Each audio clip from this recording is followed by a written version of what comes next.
আমাৰ বিটিচি চৰকাৰ ফালৰ পৰা আমি সকলোৱে জানো যে প্ৰমোদ ডাঙৰীয়াৰ নেতৃত্বত ষ্টুডেণ্টছ বিলাকক ফ'কাছ কৰি লগতে এডুকেশ্যন শিক্ষাত ফ'কাছ কৰি বিভিন্ন ধৰণৰ পদক্ষেপ বা ইনিচিয়েটিভবিলাক গ্ৰহণ কৰা হৈছে। তাৰ ভিতৰত আজি এটা পদক্ষেপ ইনিচিয়েটিভ আকৌ আমাৰ যেতিয়া চৰকাৰ ফালৰ পৰা আমি ৰাজহুৱা কৰিব খুজিছোঁ, সেইখন হৈছে new educational initiative for students. আমাৰ এডুকেশ্যনৰ কাৰণে শিক্ষাৰ কাৰণে নতুন এটা পদক্ষেপ ছাত্ৰ ছাত্ৰীবিলাকৰ কাৰণে। আৰু তাতে বিটিচি চৰকাৰ ফালৰ পৰা কেইটামান ইনিচিয়েটিভ যিটো স্পনচাৰ কৰা হ'ব। তাৰ ভিতৰত প্ৰথমটো হৈছে যে DMIT test for all students. আমাৰ সকলো ষ্টুডেণ্টছবিলাকৰ কাৰণে এটা টেষ্ট কৰা হ'ব, যাৰ নাম হৈছে DMIT। ফুল ফৰ্ম হৈছে আপোনাৰ ডাৰ্মাটোগ্লাইফিক্স মাল্টিপল ইণ্টেলিজেন্স টেষ্ট। তো এই টেষ্টটো কণ্ডাক্ট কৰা হ'ব। এই টেষ্টটোৰ বিষয়ে অকণমান ব্ৰিফিং কৰা হ'ব আপোনালোকক, এইটো কি হয় যাতে ৰাইজে অৱগত হয়। দ্বিতীয়তে আৰু এটা ইনিচিয়েটিভ হৈছে যে ইনষ্টিটিউচনেল ছিংগল স্কিল প্ৰগ্ৰাম। সেইটো মেইনলি আমাৰ কম্পালচৰি হ'ব কলেজ ষ্টুডেণ্টছৰ কাৰণে, আৰু সেইটোত বিশেষকৈ য়োগাটোক ইন্ট্ৰডিউচ কৰা হ'ব। আৰু তাৰপিছত আমাৰ DMIT যিটো টেষ্ট কৰা হ'ব সকলো ছাত্ৰ ছাত্ৰীবিলাকৰ কাৰণে, সেইটোৰ ৰিজাল্টৰ ওপৰত বেছ কৰি, ৰিপৰ্টৰ ওপৰত বেছ কৰি আমাৰ ষ্টুডেণ্টছবিলাকৰ লগত কেৰিয়াৰ কাউন্সেলিং লোৱা হ'ব আৰু তেখেতসকলক মটিভেশ্যনেল প্ৰগ্ৰাম দিয়া হ'ব। আৰু এটা ভাল খবৰ বা সুখবৰ আমাৰ সকলো ছাত্ৰ ছাত্ৰীৰ বাবে, আমাৰ বিশেষকৈ যিবিলাক ডিগ্ৰী আৰু মাষ্টাৰ ডিগ্ৰীৰ ছাত্ৰ ছাত্ৰীবিলাকৰ কাৰণে, আমাৰ চৰকাৰৰ হৈ আমি এতিয়া গ্ৰুপ ইঞ্চুৰেঞ্চ এটা কৰিব খুজিছোঁ বা কৰিম আমি। আৰু সেই গ্ৰুপ ইঞ্চুৰেঞ্চটো আপ টু 5 lakhs 5 লাখ টকালৈকে সেইটো পৰ্যন্ত সেইটো কাভাৰ কৰিম। গ্ৰুপ ইঞ্চুৰেঞ্চখিনি আমাৰ ডিগ্ৰী আৰু মাষ্টাৰ ডিগ্ৰী আমাৰ ছাত্ৰ ছাত্ৰীবিলাকৰ কাৰণে। আৰু তেখেতসকলক এটা ফৰ্ম দিয়া হ'ব। আৰু এইখন ইনিচিয়েটিভৰ নাম দিয়া হৈছে দাহাল, যাক প্ৰটেকশ্যন বুলি ক'ব পাৰোঁ, যিটোৰ ট্ৰান্সলেশ্যন বা মিনিং। আৰু এই ফৰ্মটো সকলো আমাৰ ডিগ্ৰী আৰু মাষ্টাৰ ডিগ্ৰীৰ ছাত্ৰ ছাত্ৰীবিলাকে ফিল আপ কৰিব, আৰু তেখেতসকলে এই ইঞ্চুৰেঞ্চ কাভাৰেজটো তেখেতসকলক দিয়া হ'ব। তো এই 4টা বিষয়ত আমাৰ যিটো DMIT টেষ্টৰ বিষয়ে কোৱা হৈছে,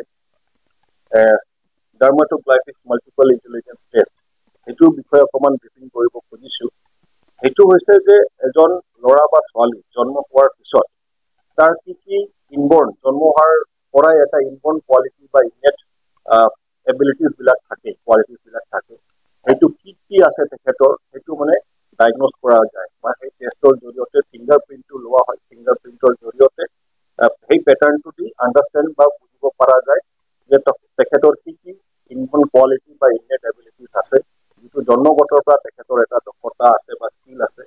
তেখেতৰ লাৰ্ণিং ষ্টাইলটো কি, তেখেতে কি ধৰণে শিকিব পাৰিছে, কোনটো বেছিকৈ কেটচ কৰিব পাৰিছে, কোনটোত পুৱাৰ আছে বা উইক আছে, ভালকৈ ধৰিব পৰা নাই, তেনেকুৱা তেখেতৰ লাৰ্ণিং ষ্টাইলটো সেইটো মানে ষ্টাডি কৰা যাব বা এনালাইজ কৰা যাব এই টেষ্টৰ জৰিয়তে। আমাৰ বিশেষকৈ চব DMIT টেষ্ট সম্পৰ্কে ক'লে জেনেৰিক হেৰি এটা আছে।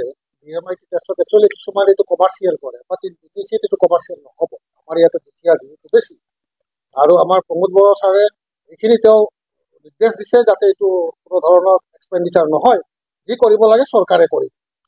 তো জেনেৰিক ফেক্টৰ্ছ যিটো আছে DMIT টেষ্টত আমাৰ ল'ৰা ছোৱালী কি হৈছে, বিশেষকৈ আমাৰ কোকৰাঝাৰৰ ড্ৰাগছ এডিক্টেড হৈ আছে ষ্টুডেণ্টবিলাক, সেই বস্তুটো ধৰা পৰিব। গতিকে DMIT টেষ্ট কৰিলে ষ্টুডেণ্টৰ যিটো ড্ৰাগছ এডিক্টেড হ'ব আৰু হৈ আছে সেইখিনি ধৰা পৰিব। গতিকে ইয়াৰ ব্যৱস্থা কৰিব লাগিব। আৰু বাকী আমি আমাৰ যিটো এডভাইজাৰী গ্ৰুপ, আমি ডোৰ টু ডোৰ ওলাম। আমি ষ্টুডেণ্টৰ মটিভেশ্যনেল প্ৰগ্ৰামটো কৰাম তেওঁলোকৰ DMIT টেষ্টৰ ওপৰত।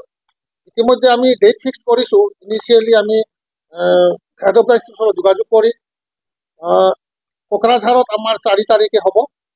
প্ৰথম 28 তাৰিখ ওদালগুৰিত আমি যাম, তাৰপিছত বাক্সাত যাম, চিৰাঙত যাম 7 তাৰিখে, 7 জুলাই, বাক্সাত 9, কোকৰাঝাৰ 4 তাৰিখ। ইতিমধ্যে আমাৰ ডাইৰেক্টৰ ছাৰে নিৰ্দেশ জাৰি কৰিছে, চবকে নটিচ দিব। আৰু আমাৰ DMIT যিটো টেষ্ট কৰিব, এইটো আমি ইনষ্টিটিউচনেল যাব, আৰু প্ৰত্যেকটা ইনষ্টিটিউচনত যাই পেলাই আমালোকে টেষ্ট কৰি আনে। আমি টেষ্ট কৰি ৰিপৰ্টটো আমাৰ টীম আছে ইতিমধ্যে গ্ৰহণ হৈছে, তেওঁলোকে ৰিপৰ্ট আমি প্লেচ কৰি দিম। এইখিনি হৈছে DMIT থাকিব। গতিকে ছেকেণ্ডলি হ'ল যোগাটো কিয় প্ৰয়োজন হৈছে, কলেজত এতিয়া বহু ধৰণৰ প্ৰব্লেম হৈছে, যিটো প্ৰব্লেমৰ কাৰণে ল'ৰা ছোৱালীৰ স্বাস্থ্যৰ ব্যাঘাত ঘটিছে এইটো আমি জানো। গতিকে এইখিনি প্ৰটেকশ্যন দিয়াৰ কাৰণে যোগাটো আমাক ইতিমধ্যে ডাইৰেক্টৰ ছাৰে অৰ্ডাৰ দিছেও আৰু যে যোগাটো কম্পালচাৰী আমাৰ কলেজবিলাকত কৰিবই লাগিব। আৰু ইয়াৰ খৰচা পাতিটো আমি বুদ্ধিটো দিম ক'ৰ পৰা কেনেকৈ কৰিব।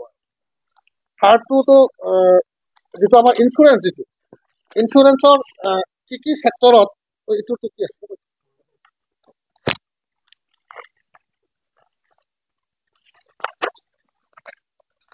এইটো আমাৰ এক্সিডেণ্টেল ডেথ যিটো আছে তাতে বেনিফিটটো হ'ব 5 লাখ টকা। যদি ষ্টুডেণ্ট অৱস্থায় যদি এক্সিডেণ্ট হৈ যায়, মৰি যায়, তাৰপিছত এক্সিডেণ্টেল ডিছমেম্বাৰমেণ্ট DM যিটো, আৰু যদি বাইক এক্সিডেণ্ট হয় সেইটোতো পাই যাব। আৰু আমাৰ ইয়াতে ল'ৰা বা ছোৱালীৰ কাৰণে নহয়, গোটেইটো ল'ৰা আৰু ছোৱালী দুটাই পাব লাগিব। এইটো ভেঞ্চাৰ প্ৰাইভেট চবেই পাব লাগিব আৰু আমাৰ BTID যিমান ষ্টুডেণ্ট আছে। আৰু পাৰ্মানেণ্ট ডিচএবিলিটি যদি হয় এই 5 লাখ টকাটো পাই যাব। আলটিমেটলি এইটো গভৰ্ণমেণ্টে, এইটো BTC গভৰ্ণমেণ্টে প্ৰমোদ বড়ো ছাৰৰ নেতৃত্বত এইখিনি দিয়াৰ কৰিছে। এইখিনি আমাৰ BTC ষ্টুডেণ্টৰ কাৰণে ভাল খবৰ। সেইখিনি আৰু ক'ব লগা আমি ছাকচেছফুল কৰিম আশা কৰিছোঁ আৰু। Thank U.